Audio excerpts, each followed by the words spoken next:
안녕하십니까. 하나님과 주님 원장입니다. 오늘은 저희 의원실에서 진행하고 있는 국정감사에 대해서 한번 소개해 드리도록 하겠습니다. 국정감사가 끝나고 한꺼번에 소개해 드리는 방법도 있겠지만 그렇게 되면 굉장히 많은 이슈를 한꺼번에 다뤄야 돼서요. 대략 이틀에 한 번 정도 꼴로 정리해서 올려드릴까 생각하고 있습니다. 지난주에는 저희가 속해 있는 법사위원회에서 대법원과 헌재에 대한 국정감사를 진행했습니다. 그래서 우선 대법원에 대한 국정감사에서 제가 지적했던 이슈들 가운데 3개 정도만 간단하게 소개해 드릴까 합니다. 제가 제기했던 첫 번째 이슈는 바로 청와대, 즉 박근혜 전 대통령 당시 청와대가 특정 사건에 있어서 대법원에 압력을 행사한 것 아닌가 하는 것이었습니다. 그 근거로 제가 들었던 것은 안종범 전 수석의 업무 수첩이었습니다. 안종범 전 수석의 수첩에 등장하는 인물이 하나 있었던 것이죠. 바로 권순일 대법관이었습니다. 권순일 대법관은 CJ 이재현 회장의 사건에 대한 주심 판사 역할을 맡았던 사람입니다. 그런데 안종범 업무 수첩에 뭐라고 나와 있었냐? 권순일의 메시지라고 되어 있었습니다. 즉 권순일이라는 이름이 나오고 영어로 메시지라고 되어 있었습니다. 이 이야기는 권순일에게 뭔가 메시지를 넣어라 혹은 권순일을 통해서 대법원에 메시지를 넣어라 라고 해석이 됩니다. 이 메모는 2016년 2월에서 3월 사이에 작성된 것으로 보여집니다. 근데 이 메모가 작성되기 전인 1월하고 2월 사이에 다시 또 권순일이 등장하는데요. CJ 이재현 사건이 대법원에 재상고되게 되었다. 권순일이 주심이다 라는 취지의 메모가 담겨 있었습니다. 그 뒤에 다시 권순일의 메시지라는 이야기가 나온 것입니다. 그리고 나서 진짜 CJ 이재현 회장은 구속 집행정지 기간이 연장이 됩니다.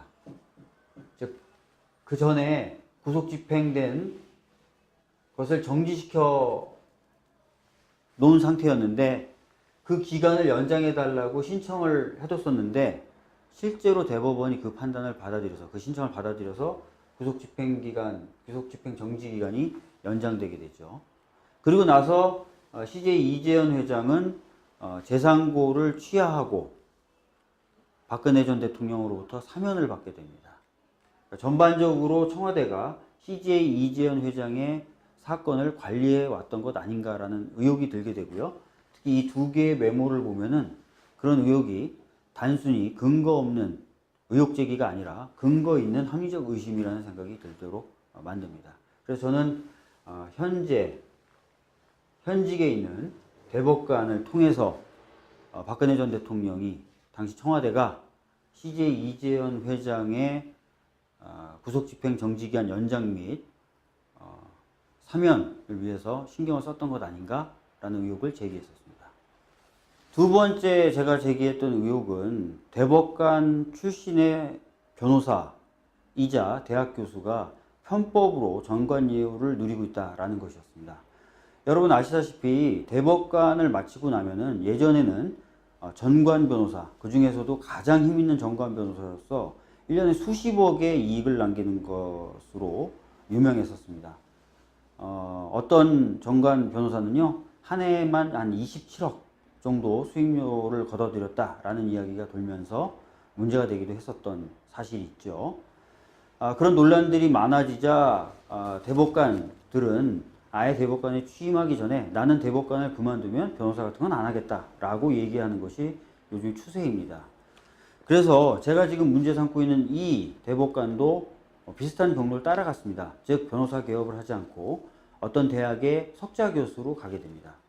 민법의 대가로 유명했던 이 교수는 그런데 자신의 선언과는 달리 꼼수로 전관예우를 누린 것이 아닌가라는 의혹이 제기된 것입니다. 즉 정식으로 변호사 선임계를 넣고 변호 활동을 한 것이 아니라 그냥 교수로서 의견서를 써서 법원에 제출을 했던 것입니다. 근데 재밌는 것은 이 의견서를 제출했던 사건의 담당 부장판사는 그 대법관 출신의 석자 교수의 대학 제자 관계였던 것으로 생각됩니다.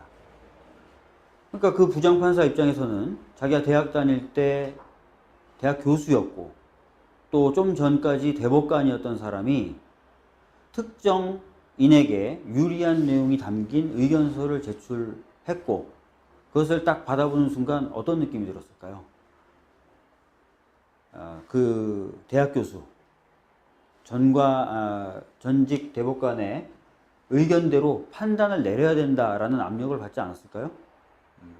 실제로 이런 식으로 그 대법관 출신 교수는 했던 것입니다. 그런데 이렇게 되면은 뭐가 문제냐면 아예 선임계도 안 내기 때문에 과연 이 사람이 이 의견서 값으로 도대체 얼마를 받는지 이런 것도 알 수가 없는 것이죠. 그리고 이 교수가 의견서를 특정 사건에 내는지 안 내는지조차도 외부에서는 제대로 파악할 방법이 없다는 겁니다. 보통 변호사들은 선임계라는 것을 내고 이것을 소속 지방 변호사에 제출하기 때문에 어떤 변호사가 무슨 사건을 하는구나가 외부에서 다 파악이 됩니다. 근데 이런 방식은 아예 그런 외부에서 파악할 수 있는 길을 차단하는 것이기 때문에 오히려 더 통제와 감시를 받지 않고 많은 수익을 올릴 수도 있는 그런 방법으로 사용될 수도 있다는 것이죠. 그래서 제가 이것은 신종 정관예우, 꼼수 정관예우로 보여진다. 이런 부분에 있어서 대법원이 적극적으로 체크를 하고 지금 현직 대법관들은 퇴임한 후에 이런 식으로 하지 말아라 라는 취지로 이 의혹에 대해서 제기했었고 또 약속하라 라고 문제 제기를 했던 것입니다. 이 이외에도 제가 국감정 현장에서 질의했던 것은 4개 이슈 정도가 더 있습니다. 그걸 다 소개해 드리기는 어렵고요. 그 중에서 좀 언론을 타거나 해서 국민분들이 좀 더 알아주셨으면 하는 이슈가 하나 있어서 이 자리를 빌어서 좀 소개를 해드리겠습니다. 바로 인지대 관련된 겁니다. 우리나라는 민사나 또는 행정소송을 할 때 일정한 비용을 인지대란 이름으로 내야만 소송 절차에 돌입할 수 있도록 되어 있습니다. 그런데 민사의 경우에는 소송의 신급이 1심, 2심, 3심 이렇게 올라갈 때 그리고 소송 비용이 소송에서 청구하는 금액이 커지면 커질수록 이 인지대가 올라가는 구조로 설계가 되어 있어요. 그러다 보니까 국가를 상대로 뭔가 배상 청구를 하는 경우에 있어서도 이렇게 신급이 올라갈 때 그리고 배상 청구 금액이 클 때 원고가 되는 국민들이 부담해야 되는 인지대는 많이 늘어나게 됩니다. 그래서 국민분들이 국가가 잘못했으니 나에게 뭔가 배상을 달라라고 요구하는 것도 어려워지게 되는 것이죠. 그리고 행정소송의 경우에도 특정한 금액을 인지대로 내야만 되는데요. 이런 경우도 사실은 돈 없는 국민들에게는 부담이 돼서 국가가 잘못한 행정행위를 했다 하더라도 그것을 취소해달라고 법원에 다투는 것을 어렵게 만드는 경우들이 많았습니다. 특히 작년 말하고 올해 초에 있었던 촛불 집회 다 기억하실 텐데요. 촛불 집회를 신고할 때마다 경찰이 금지 통고를 많이 했었어요. 금지 통고도 하나의 행정행위인데요. 이 금지 통고를 취소해달라는 소송을 많이 제기했다가 사실은 이 인지대 부담 때문에 돈을 내기가 어려워서 그냥 취하를 해버린 케이스가 굉장히 많았습니다. 그래서 실질적으로 이 인지대라는 것 때문에 국민들이 경제적인 조건에 따라서 소송 절차를 활용할 수 있거나 얻게 되는 부작용이 많이 발생해 왔던 것을 좀 개선해야 될 필요가 있다는 문제 제기가 많았었습니다.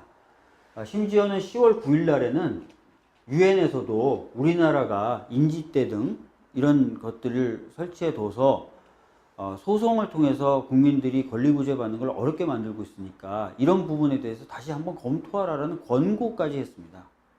그래서 제가 대법원을 상대로 다른 건 다 모르겠는데 적어도 국가가 잘못한 경우에 국가를 상대로 손해배상을 청구하는 경우나 또는 국가가 잘못한 경우에 국가가 그 잘못한 행정행위를 취소해달라고 하는 행정소송을 제기했을 때 이럴 때는 적어도 인지를 좀 안 받는 것 어떻게 했느냐라고 문제제기를 했고 대법원에서는 한번 심각하게 검토를 해보겠다라고 이야기를 했었습니다. 그래서 이후에 대법원이 과연 어떤 태도를 취하는지 한번 저희들이 눈여겨볼 거고요. 여러분들도 많은 관심 가져주셨으면 좋겠습니다.